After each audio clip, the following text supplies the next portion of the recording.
S ಯಾವತ್ತೂ ಅಷ್ಟೇ ಒಂದು ಇಂಟರ್ನ್ಯಾಷನಲ್ ವಿಚಾರಗಳು ವಿದೇಶಾಂಗ ನೀತಿಯ ವಿಚಾರ ಮಾತಾಡ್ಬೇಕಾದ್ರೆ ಸ್ವಲ್ಪ ಮೆಚುರಿಟಿ ಇರಬೇಕಾಗುತ್ತೆ. ಯಾಕೆಂತ ಹೇಳಿದ್ರೆ ಹಲವಾರು ದೇಶಗಳ ಸಂಬಂಧಗಳು, ನಮ್ಮ ದೇಶದ ವ್ಯವಸ್ಥೆಗಳು ಎಲ್ಲವೂ ಇರ್ತವೆ. ಹಾದಿ ಬೀದಿಲಿ ಹೋಗೋ ಥರ ಬಾಯಿಗೆ ಬಂದಾಗ ಮಾತಾಡೋದು ಕೆಲವು ಸರಿ ತಪ್ಪು ಅನ್ಸುತ್ತೆ. ವಿದೇಶಾಂಗ ನೀತಿ ಅಫ್ಕೋರ್ಸ್ ಅದು ಜನಸಾಮಾನ್ಯರಿಗೆ ಅರ್ಥ ಆಗಲ್ಲ. ಜನಸಾಮಾನ್ಯರಿಗೆ ಏನ್ ಅರ್ಥ ಆಗುತ್ತೆ ಅಂದ್ರೆ, ನಾನು ಪೆಟ್ರೋಲ್ ಬಂಕ್ ಹೋದಾಗ ನನ್ಗೆ ಪೆಟ್ರೋಲ್ ಸಿಗ್ತಾ ಇಲ್ವಲ್ಲ, ಅದ ಅರ್ಥ ಆಗುತ್ತೆ. LPG ಗ್ಯಾಸ್ 25 ದಿನ 40 ದಿನ ಆದ್ರೂ ಕೂಡ ಸಿಗ್ತಾ ಇಲ್ಲಲ್ಲ, ಅದ ಅರ್ಥ ಆಗುತ್ತೆ. ಕಮರ್ಷಿಯಲ್ ಗ್ಯಾಸ್ ಇಲ್ಲದೆ ಹೋಟೆಲ್ಗಳು ಕ್ಲೋಸ್ ಆಗ್ತಾವಲ್ಲ, ಅದ ಅರ್ಥ ಆಗುತ್ತೆ. ಗ್ಯಾಸ್ಗಳು ಇಲ್ಲದೆ ಬಹಳಷ್ಟು ರಸಗೊಬ್ಬರದ ಫ್ಯಾಕ್ಟರಿಗಳು ಸೇರಿದಂತ ಹಲವಾರು ಫ್ಯಾಕ್ಟರಿಗಳು ಬಾಗ್ಲಾಕಿದಾವಲ್ಲ, ಅದ ಅರ್ಥ ಆಗುತ್ತೆ.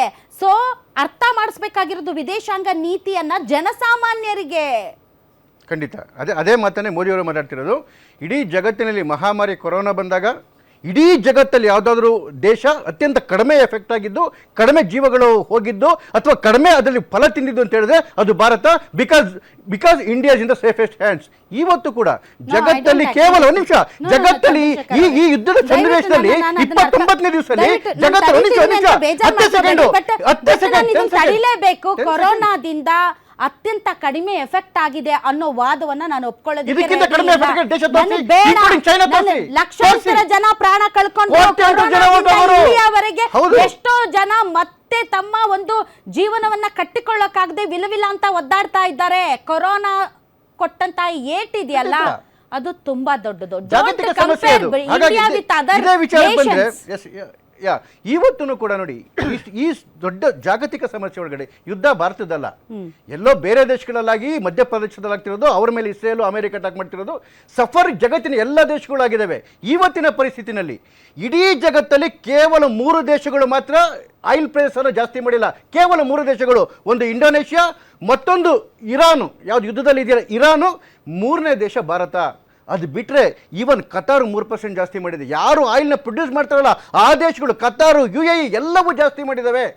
ಇವತ್ತು ಜಗತ್ತಲ್ಲಿ ಯಾವ್ದಾದ್ರು ದೇಶ ಮಾಡ್ದಂಗೆ ಇರ್ತಕ್ಕಂಥದ್ದು ಒಂದು. ಎರಡನೇದು, ನಮ್ಮಲ್ಲಿರ್ತಕ್ಕಂಥ ಚಂದ್ರಶೇಖರ್ ಅವರು, ನೀವು ಇವತ್ತು ಗ್ಯಾರಂಟಿ ನ್ಯೂಸ್ ಸ್ಟುಡಿಯೋದಲ್ಲಿ ಪ್ರಾಮಿಸ್ ಮಾಡಿ ಇನ್ನು 2 ತಿಂಗಳು ಪೆಟ್ರೋಲ್ ಡೀಸೆಲ್ ಬೆಲೆ ಜಾಸ್ತಿ ಆಗಲ್ಲ ಅಂತ.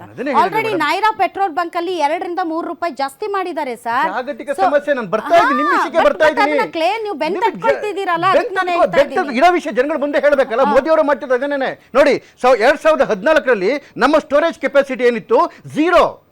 ಏನು ರಿಫೈನರಿಗಳು ಇದ್ದಿದ್ದು ಬಿಟ್ಟರೆ 5.0 ನಮ್ಮದು ಸ್ಟೋರೇಜ್ ಇದ್ದಿದ್ದು. ಇವತ್ತು 5.33 million metric tons separate storage ಇದೆ, ಅಪಾರ್ಟ್ ಫ್ರಮ್ ರಿಫೈನರೀಸು. ಅಂದರೆ ಸುಮಾರು 74 ದಿವಸಕ್ಕೆ ಆಗ್ತಕ್ಕಂಥ ಸ್ಟೋರೇಜ್ ನಮ್ಮ ಹತ್ರ ಇದೆ. ಸೊ ಒಂದು 2-3 ತಿಂಗಳು ನಮಗೇನು ತೊಂದರೆ ಇಲ್ಲ. ಎರಡನೇದು, ನಮ್ಮ ಸ್ನೇಹಿತರು ಹೇಳ್ತಿದ್ರು ಹಾರ್ಮುಜ್ ಒಳಗಡೆ ಭಾರತ ಬರ್ತಿಲ್ಲ ಅಂತ ಹೇಳಿ. ಒಂದು ನಿಮಿಷ, ನಮ್ಮಲ್ಲಿ ಎಷ್ಟು ಅನಿಲ ಸ್ಥಾವರಗಳು ಸರ್, ಅದು ಮೋದಿ ಅವರ ಕಾಲದಲ್ಲಿ ಸ್ಟಾರ್ಟ್ ಆಯ್ತಾ ಅಥವಾ 100% ನೋಡಿ, ಸರ್ಕಾರ ಇದ್ದಾಗ ಸ್ಟಾರ್ಟ್ ಆಯ್ತಾ?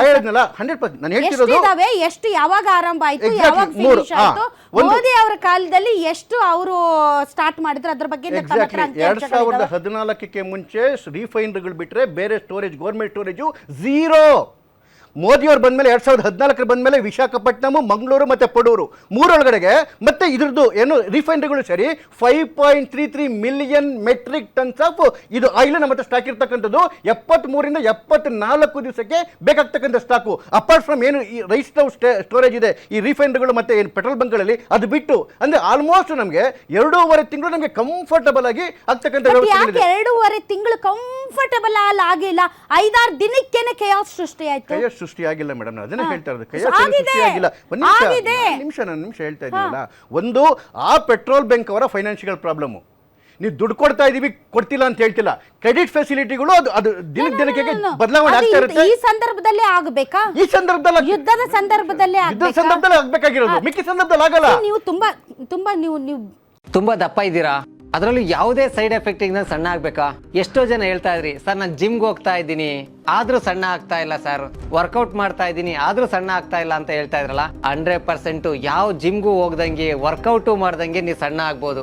ಪ್ರತಿದಿನ ಬೆಳಿಗ್ಗೆ ಸಂಜೆ 2 ಟೈಮ್ ನಮ್ಮ ಜೀನಿ ಸ್ಲಿಮ್ನ ಯೂಸ್ ಮಾಡಿ ಯಾವುದೇ ಸೈಡ್ ಎಫೆಕ್ಟ್ ಇಲ್ದಂಗೆ ನೀವು ಸಣ್ಣ ಆಗ್ತೀರಾ. ಯಾಕೆಂದ್ರೆ ಜೀನಿ ಸ್ಲಿಮ್ಮು ಒಂದು ಉತ್ತಮ ಆಹಾರ. ಈಗ ನೀವು ಹೇಳ್ತಾ ಇದ್ರಿ 2.5 ತಿಂಗಳಿಗಾಗುವಷ್ಟು ಕಂಫರ್ಟೇಬಲ್ ಆಗಿ ದಾಸ್ತಾನು ನಮ್ಮ ಹತ್ರ ಇದೆ ಅಂತ. ಯುದ್ಧ ಆರಂಭ ಆದ 6ನೇ ದಿನಕ್ಕೇನೆ LPG ಗ್ಯಾಸ್ ಸಮಸ್ಯೆ ಸೃಷ್ಟಿಯಾಯಿತು.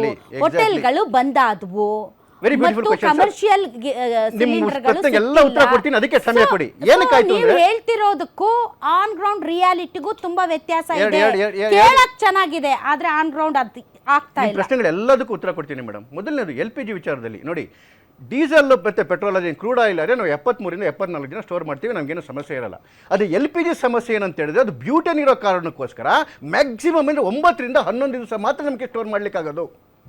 ಅದ್ರ ಮೇಲೆ ಹೆಚ್ಚಿಗೆ ಸ್ಟೋರ್ ಮಾಡ್ಲಿಕ್ಕಾಗಲ್ಲ. ಮೊದಲನೇದು. ಎರಡನೇದು ಬಂದೆ ಎರಡನೇದು ಏನಕ್ಕೆ ಸಮಸ್ಯೆ ಶುರುವಾಗಿದ್ದು, ಅದ್ಭುತವಾಗಿ ಸ್ಟೋರೇಜ್ ಫೆಸಿಲಿಟಿ ಮಾಡ್ಕೊಂಡಿದ್ದೀವಿ ಅಂತ. ನಾನು ಇನ್ನೊಂದ್ ಕಡೆ ಹೇಳ್ತೀರಾ 9 ದಿನಕ್ಕೆ ಮೇಲೆ ನಾವು madam crude oil LPG different ಹೇಳ್ತಿರೋ. ಕ್ರೂಡ್ ಆಯಿಲ್ ನಮಗೆ ಸಪ್ಲೈ ನಮಗೆ ಪ್ರಾಬ್ಲಮ್ ಇಲ್ಲ, 70 ಬಿಟ್ಟೆ LPG ಏನೋ ನಾವು ಸ್ಟೋರ್ ಮಾಡ್ಲಿಕ್ಕಾಗಲ್ಲ. ಹಾಗಾಗಿ ಇದ್ರ ತಕ್ಕಂತೆ 9 ಡೇಸ್ ನಾನು ಹೇಳ್ತಿದ್ದೀನಿ. ಏನಕ್ಕೆ ಸಮಸ್ಯೆ ಶುರುವಾಯ್ತು ಅಂತ ಹೇಳಿದ್ರೆ, ಒಂದು ಏಕ್ದಮ್ ಪ್ಯಾನಿಕ್ ಸೃಷ್ಟಿ ಆಯ್ತು. ನಿಮ್ಮ ಪದಲ್ಲ ಬಂದು ಶಿವಶಂಕರ್ ಅವರು ಪ್ಯಾನಿಕ್ ಯಾಕೆ ಸೃಷ್ಟಿ ಆಯ್ತು ಅಂತ ಹೇಳಿದ್ರೆ, ಆನ್ ಅಂಡ್ ಅವರೇಜ್ ದೇಶದಲ್ಲಿ ಏನು ಯುದ್ಧ ಗಿದ್ದ ಏನು ಇಲ್ದಿದ್ದಾಗ ಪ್ರತಿ ದಿವಸ ಇಡೀ ದೇಶದಲ್ಲಿ ಡಿಮ್ಯಾಂಡ್ ಬರ್ತಿದ್ದು ಸಿಲಿಂಡರ್ LPG ಸಿಲಿಂಡರ್ಗೆ 55 ಲಕ್ಷದ 70 ಸಾವಿರ ಸಿಲಿಂಡರ್ಗಳು ಪ್ರತಿ ದಿವಸ ಏನು ಬುಕಿಂಗ್ ಬರ್ತಾ ಇದ್ವು. ನೀವು ಏನ್ ಸಿಲಿಂಡರ್ ಮಾತಾಡ್ತೀರಿ? LPG ಸಿಲಿಂಡರ್ ಮಾತಾಡ್ತಿರೋದು. ಯಾವ ಮನೆ LPG ಸಿಲಿಂಡರ್. LPG ಮನೆ LPG ಸಿಲಿಂಡರ್ ಅಲ್ಲ, ಕಮರ್ಷಿಯಲ್ ಸಿಲಿಂಡರ್ ಬಗ್ಗೆ ಮಾತಾಡಿ. ನಿಮಿಷ ಇದನ್ನ ಮುಗಿಸ್ಬಿಟ್ಟು ಅಲ್ಲಿಗೆ ಬರ್ತೀನಿ ಮೇಡಮ್. 55.7 ಲಕ್ಷ ಸಿಲಿಂಡರ್ಗಳು ಡೈಲಿ ಡಿಮ್ಯಾಂಡ್ ಇರ್ತಿತ್ತು. ಅದಕ್ಕೆ ಸುಮಾರು 52 ಲಕ್ಷ ಸಪ್ಲೈ ಆಗ್ತಿತ್ತು, 3 ಲಕ್ಷ ಕೊರತೆ ಇರ್ತಿತ್ತು. ಆದರೆ ಈಗ ಪ್ಯಾನಿಕ್ ಇಮ್ಮಿಡಿಯೇಟ್ ಆಗಿ ಪ್ಯಾನಿಕ್ ಶುರು ಆದ್ಮೇಲೆ ಏನಾಯ್ತು, 88.7 ಲ್ಯಾಕ್ಸ್. ಅಂದ್ರೆ ಜನಕ್ಕೆ ಸ್ಟಾಕ್ ಇದ್ರೂ ಕೂಡ ನಾಳೆ ಸಿಗುತ್ತೋ ಬಿಡುತ್ತೋ ಅಂತ ಹೇಳಿ ಗಾಬರಿ ಆದ್ರು. ಸ್ಟಾಕ್ ಇಲ್ಲ, ಅಲ್ಲಲ್ಲ ಸ್ಟಾಕ್ ಇಲ್ಲ. ಇಲ್ಲ, ನೀವು ಸುಮ್ಮನೆ ಮಾತಾಡಕ್ ಬಿಡಿ ಮೇಡಮ್. ನಾನು ಮಾಡೋದು ಯಾವ್ದಾರ ಒಂದು ಫ್ಯಾಕ್ಟ್ ಅಲ್ಲಿ ತಪ್ಪಾಗ್ಬಿಟ್ರೆ ನಾನು ಇವತ್ತು ವಕ್ತಾರ ಬಿಟ್ಬಿಟ್ಟು ಹೋಗ್ತೀನಿ. ಮಾತಾಡಕ್ ಬಿಡಿ ನನಗೆ. ರಿಯಾಲಿಟಿಗೂ ನಂಬರ್ಸ್ಗೂ ರಿಯಾಲಿಟಿಗೂ ನಂಬರ್ಸ್ ನೀವು ಮಾತಾಡಕ್ ಬಿಟ್ಟರೆ ರಿಯಾಲಿಟಿ ನಂಬರ್ ಎರಡು ಗೊತ್ತಾಗುತ್ತೆ ಮೇಡಮ್. ಮಾತಾಡಕ್ಕೆ ಬಿಡ್ಲಿಲ್ಲ ಅಂದ್ರೆ ನೀವು ಕೇಳಿಸ್ಕೊಂಡ್ರೆ ತಾನೆ ಆನ್ ಗ್ರೌಂಡ್ ಅಂತ ಹೇಳ್ತೀನಲ್ಲ. 55 ಲಕ್ಷ ಪ್ರತಿ ದಿವಸ ಡಿಮ್ಯಾಂಡ್ ಇತ್ತು, ಇದ್ದಕ್ಕಿದ್ದಂಗೆ ಪ್ಯಾನಿಕ್ ಜಾಸ್ತಿ ಆಯ್ತು, 50% ಜಾಸ್ತಿ ಡಿಮ್ಯಾಂಡ್ ಆಯ್ತು, 88.7 ಇದು ಜಾಸ್ತಿ ಆಯ್ತು. ರೆಗ್ಯುಲರ್ ಆಗಿ 50 ಲಕ್ಷ ಸಿಲಿಂಡರ್ ಸಪ್ಲೈ ಆಗ್ತಿತ್ತು, 2.5 ಲಕ್ಷ ಸಿಲಿಂಡರ್ ಪರ್ ಡೇ ಜಾಸ್ತಿ ಮಾಡಿದ್ರು, 40% ಪ್ರೊಡಕ್ಷನ್ ಜಾಸ್ತಿ ಮಾಡಿದ್ರು. ಪ್ರತಿ ದಿವಸ ನಾರ್ಮಲ್ ದಿವಸಕ್ಕಿಂತ 2.5 ಲಕ್ಷ 3 ಲಕ್ಷ ಎಕ್ಸ್ಟ್ರಾ ಸಿಲಿಂಡರ್ ಆಯ್ತು. ಸಮಸ್ಯೆ ಆಗಿದೆ ಕಮರ್ಷಿಯಲ್ ಸಿಲಿಂಡರ್ ಪ್ರಾಬ್ಲಮ್ ಆಗಿದೆ. ಅದಕ್ಕೆ ಸರ್ಕಾರವೂ ಒಪ್ಕೊಂಡಿದೆ. ಯಾಕೆ ಬರ್ಬೇಕಾದಂತ ಸ್ಟಾಕ್ ಇರೋದ್ರಿಂದ ಏನು ಹೋಟೆಲ್ಗಳಿಗೆ ಮತ್ತೆ ಕೆಲವು ಇಂಡಸ್ಟ್ರಿಗಳಿಗೆ ಅದನ್ನ ಸರ್ಕಾರವೇ ಹೇಳಿತ್ತು. ಅದನ್ನು ನೋಡಿ, ನಾನು ಉತ್ತರ ಕೊಡೋದಿಲ್ಲ. Even on the floor of the stage ಮುನಿಯಪ್ಪನವರು, ನಮ್ಮ ಮಂತ್ರಿ ಏನಲ್ಲ ಅವರು, ಕಾಂಗ್ರೆಸ್ನ ಮಂತ್ರಿ, ಅವರೇನು ಹೇಳಿದ್ರು, ಎಲ್ಲ ಸಪ್ಲೈ ಚೆನ್ನಾಗಿದೆ, ಮ್ಯಾಕ್ಸಿಮಮ್ 1 ವಾರ ಸಮಸ್ಯೆ ಪರಿಹಾರ ಮಾಡೋದಕ್ಕೆ 1 ವಾರ ತಡ್ಕೊಳ್ಳಿ ನೀವು. ಯಾಕೆಂತ ಹೇಳಿದ್ರೆ ಇವನ್ ಡಿಸ್ಟ್ರಿಬ್ಯೂಷನ್ ಸರಿ ಮಾಡ್ತೀವಿ, ಎಲ್ಲವನ್ನೂ ಸರಿ ಮಾಡ್ತೀವಿ, ಸ್ಟಾಕ್ ಎಲ್ಲವೂ ಚೆನ್ನಾಗಿದೆ. On the floor of the house ಹೇಳಿದ್ರು. ಕೇಳಿದ್ದು ಕೇವಲ 7 ದಿವಸ ಮಾತ್ರ. ಇದು ಸಮಸ್ಯೆ ಭಾರತದಲ್ಲ, ಜಾಗತಿಕ ಸಮಸ್ಯೆ ಇದು. ಹಾಗಾಗಿ we are in the safest hands. ಇನ್ನು ಹೇಳಿದ್ನಲ್ಲ, ಇನ್ನು 2 ತಿಂಗಳು 3 ತಿಂಗಳು ಯುದ್ಧ ನಡೆದ್ರು ಕೂಡ ಭಾರತಕ್ಕೆ ಯಾವ ಸಮಸ್ಯೆನೂ ಆಗಲ್ಲ. We are in the safest hands ಅಂತ ಭಾಷಣ ಹೊಡೆಯೋದಕ್ಕೆ ಚೆನ್ನಾಗಿದೆ. ಯಾಕೆ ಅಂತಂದ್ರೆ on reality on the ground ಜನ ಪಡೆದಾಡ್ತಾ ಇದ್ದಾರೆ. ಕಮರ್ಷಿಯಲ್ ಸಿಲಿಂಡರ್ ಕೊರತೆ ಇದೆ ಅಂತ ಸ್ವತಃ ಒಪ್ಕೊಂಡಿದ್ದಾರೆ ಪೆಟ್ರೋಲಿಯಂ ಸಚಿವರು. ಮತ್ತು ಇನ್ನೊಂದು ಕಡೆ ಹೇಳ್ತೀರಾ ಸೇಫೆಸ್ಟ್ ಹ್ಯಾಂಡ್, ಕೇಳೋದಕ್ಕೆ ಚೆನ್ನಾಗಿದೆ, ಬಟ್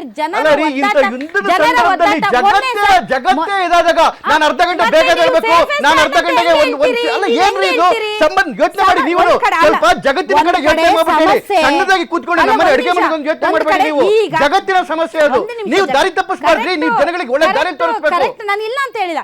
ಈಗ ಒಬ್ಬನಿಗೆ ಹೊಟ್ಟೆ ಹಸ್ತಿದೆ, ಆತ ಆಹಾರಕ್ಕೋಸ್ಕರ ಬೇಡ್ತಾ ಇದ್ದಾನೆ. ಯಾವತ್ತು ಮನೆಗೆ ಒಂದು ಸಿಲಿಂಡರ್ ಕಡಿಮೆ ಆಗಿಲ್ಲ. ಒಂದ್ ನಿಮಿಷ